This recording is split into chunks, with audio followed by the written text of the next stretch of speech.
Hi friends, Akhil here. Welcome to High Tech Saki.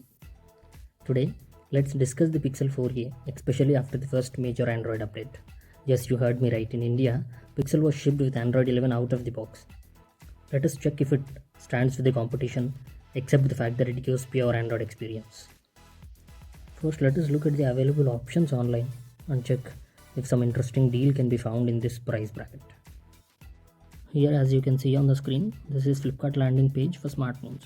Let us change the pricing and let me put the pricing from 16,000 to 25,000.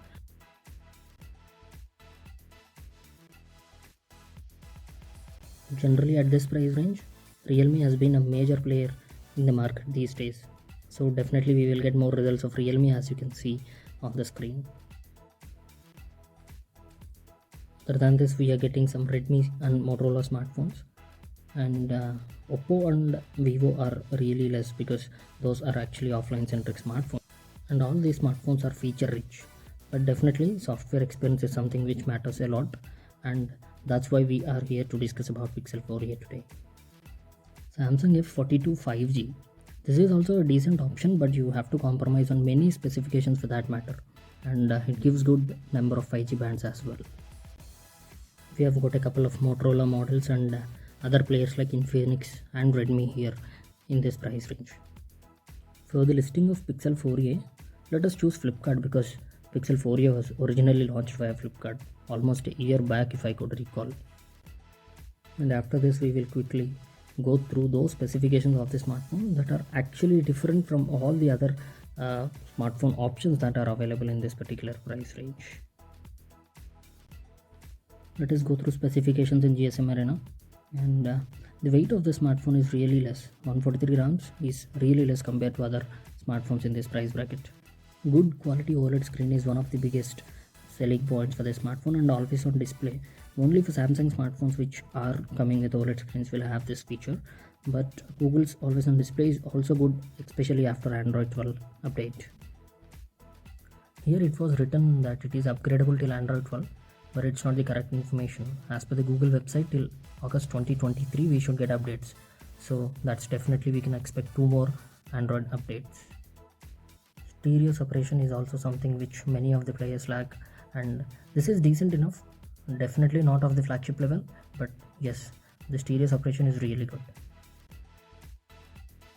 Coming to the battery, which is around 3000 mAh, this is something, it's a matter of concern for most of the times in this smartphone. Definitely this phone is not a 2-day smartphone. You have to charge it by the end of the day. With so many bugs even in the so-called stable Android 12, let's check if Google Pixel can be a reliable option in 2022. First of all, let's start with the camera, which has always been one of the biggest strengths of Pixel UI. As you can see the focus shift, that too when I click on the plant manually, drastic change in the viewfinder. Just to clarify, I am using the native camera app and without the default settings being altered.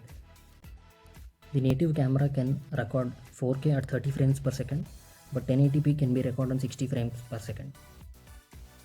This video, you might be watching at 1080p 30 frames per second, but it's actually shot on 4K.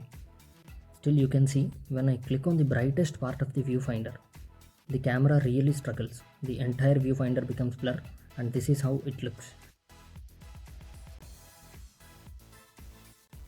Now, without showing the recorded videos, let me show the viewfinder directly by recording the screen so that the exact scenario can be easily understood. The software is something that can make wonders in this phone. With having only one camera, you can see the real-time post-processing, which is most of the cases it takes a lot of time, especially for videos, and the output is completely different from that what we see while capturing. Let me try with one more picture. Let us focus on the nail over there, and you can actually see in real time how much time it takes to process a particular photo, but again, as I told earlier, the output is really different. Here you can observe the shaking as I start walking, and the stabilization is really bad, and definitely this is something that cannot be processed after capturing. As I focus directly and as I start clicking on the plant, then you can see the viewfinder is showing a different thing. Once you start clicking on that, yes, in a positive note, I am telling you that after processing, the photo looks really good. That is completely different. When you are clicking it, you will not understand that this will come that good. For the selfie shooter, as most of the smartphones does, the video automatically gets zoomed in a bit. To get crisp view of the subject, that is understandable.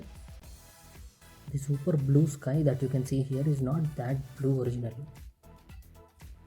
This might be looking cool, but definitely natural wins over enhancement, always. Coming to the portrait mode, where the processing takes even more time, as we already know, but the results here are stunning. This level of post processing can be termed as one of the best of the bunch. As you can see, the edge detection is not accurate, but it's decent enough. Now, let us dive into the issues that came along with the Android 12 update. And you can see how long it is taking to open a light native alarm app after clicking. Let's do one more thing.